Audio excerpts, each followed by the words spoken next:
주시겠습니다.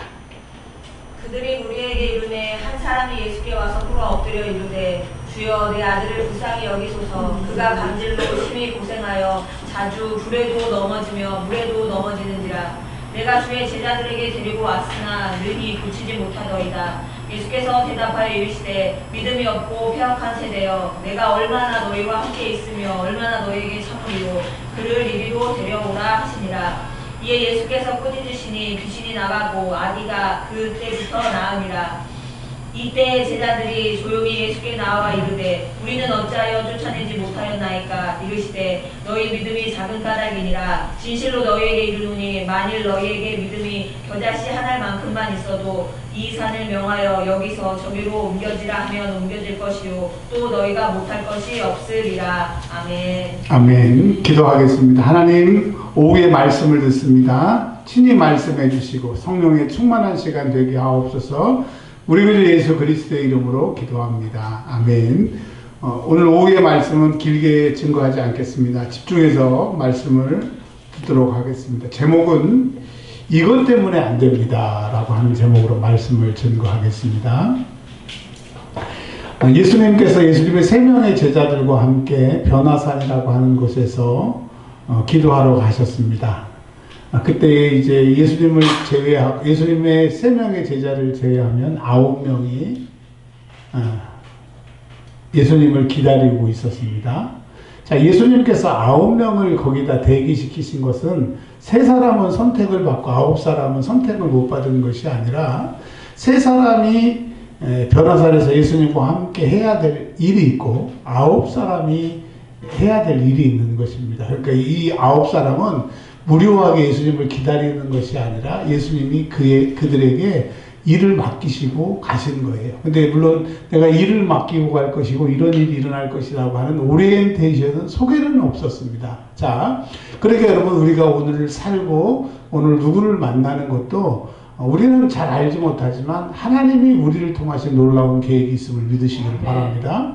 이번 학기에 제가 수업을 가르치는 분들 중에 우리 교회가 그분을 후원하게 될지 어떻게 알았어요. 또 다음 주에 선교사님이 오셔서 선교 보고를 하고 또 작지만 우리가 선교를 하고 또 이제 몇 주 후에 또 베트남에서 오시게 되는데 그래서 오늘 제가 재정집 집사님 권사님한테 돈은 없다. 돈은 없지만 오시면 또 우리가 준비해보자 그랬더니 오늘 청년회에서 지금은 이제 남성교회가 됐지만 옛날 청년회에서 모아둔 돈이 있습니다. 그래서 감사하다. 그거를 베트남에서 오시면 선교비로 하겠다.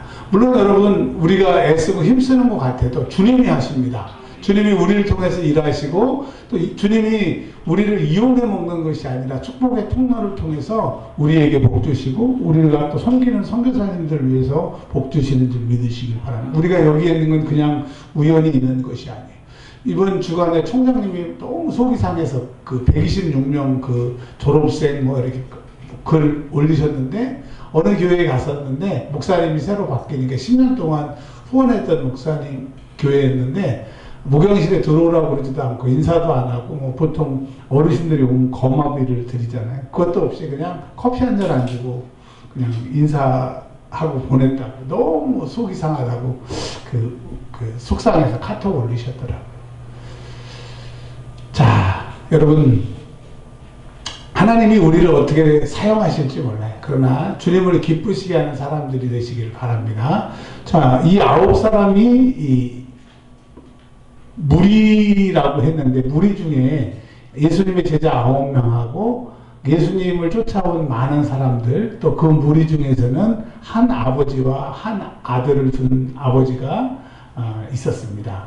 근데 그들이라고 하는 것은 예수님을 포함해서 3명의 제자 4분이 무리들 산 밑에 있는 무리들에게 오니까 한 사람이 예수님에 와가지고 넙죽 꿇어 엎드렸어요. 꿇어 엎드려가지고 부탁하는 거예요. 주님, 예수님, 내 아들 좀 살려주세요. 내 아들 좀 살려주세요. 내 아들이요, 자꾸 귀신이 죽이려고 해서 어느 날은 불 속에도 뛰어들어가고 물 속에도 뛰어들어가고 이러다가는 언젠가는 죽을 것 같아요. 예수님 좀 살려주세요. 얘기를 하는 겁니다. 그러면서 이제 예수님의 제자들을 바라보면서 이렇게 얘기해요. 예수님, 제가요, 예수님 안 계신다고 그래갖고 예수님 제자들한테 부탁을 했는데요. 쟤들은요, 못해요. 못 고쳐요. 그리고 이제 이르는 거예요. 여러분, 우리가 실패하는 게 당연하고 못하는 게 당연한 것이 아니라 예수를 믿는 사람들에게는 이런 표적이 있다더니 예수의 이름으로 귀신을 쫓은 주 귀신이 나가고 병든 사람에게 안수하며 병든 사람이 나으리라. 무엇을 구하든지 얻으리라고 주님이 약속하셨는데 왜 그 약속의 말씀이 우리에게만 오면 이루어지지 않느냐. 이게 없어서라고 하는 겁니다. 오늘 내가 없는 그것을 발견하고 그 없는 것이 무엇인지를 깨닫고 그것을 가짐으로 약속이 성취되는 여러분들이 되시길 주의 이름으로 축원합니다. 그러니까 예수님의 제자들이 그곳에서 그 사역을 감당해야 되는데 네 가지가 없어가지고 귀신을 쫓아내지 못하는, 즉 예수님의 사역을 이어가지 못함을 얘기를 합니다. 17절에 첫 번째로 오늘 제가 예고편을 알려드렸죠. 믿음이 없다는 것과 패역함이 없는 것, 그것을 말씀을 드리겠습니다. 예수님이 이렇게 얘기하십니다. 믿음이 없고, 자, 여러분, 믿음이 없다라고 하는 것은 100이 수치라고 하면 90이 있고 80이 있고 70이 있고 60이 있고 50이 있고 얼마 정도가 있는 거예요. 그래 얼마 정도가 있어야 예수님이 믿음이 없다라고 하시는 거예요. 예, 좀 여수같이 그 뒤에 답을 하시고, 예.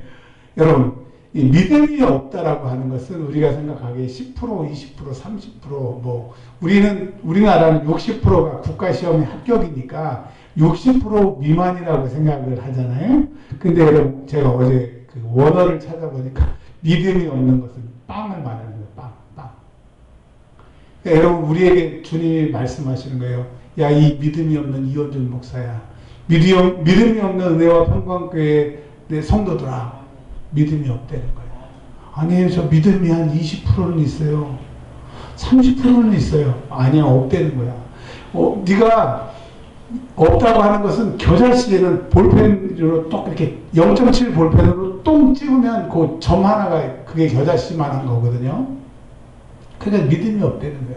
우리가 뭘 못하는 것은 믿음이 없기 때문에 못하는 거예요. 그래서 오늘부터 여러분 기도하세요. 주님 내게 믿음을 주세요. 여러분 믿음이라는 게 뭐예요? 내가 하나님을 믿고 예수님을 믿고 성령님을 믿고 그 성령의 능력으로 내가 일을 행할 수 있는 것도 믿음이지만 하나님이 살아계신 것과 그를 찾는 자에게 복 주시는 일심을 믿어야 할지니라. 히브리서에서 말씀하십니다. 그가 살아계시고 그를 찾는 자에게 복 주시는 것을 믿으세요. 이게 믿음인 겁니다. 오늘 우리가 사실 제가 오늘 아까 그런 얘기도 했어요. 과자를 이렇게 사니까 아라지사님 목사님 왜 이렇게 많이 우리 누구의 백경 원사님 큰 따님이 이렇게 많이 사셨어요 그러더라고요. 제가 그랬어요.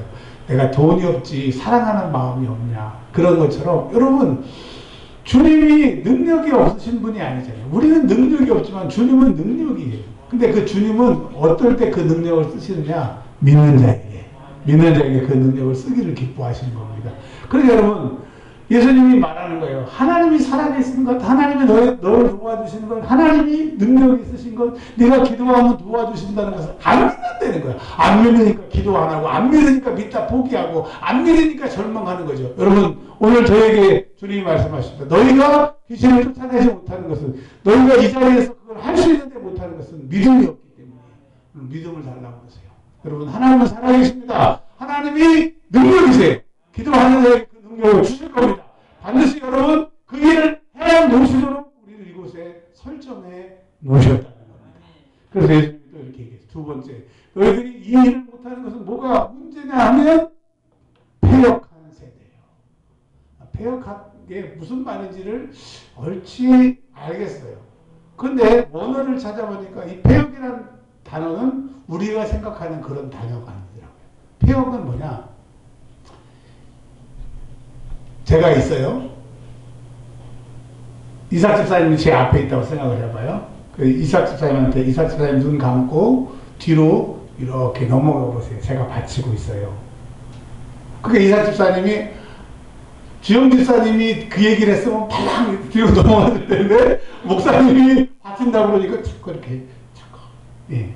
그 말을 100% 못 믿는 것을 폐역하는 거예요.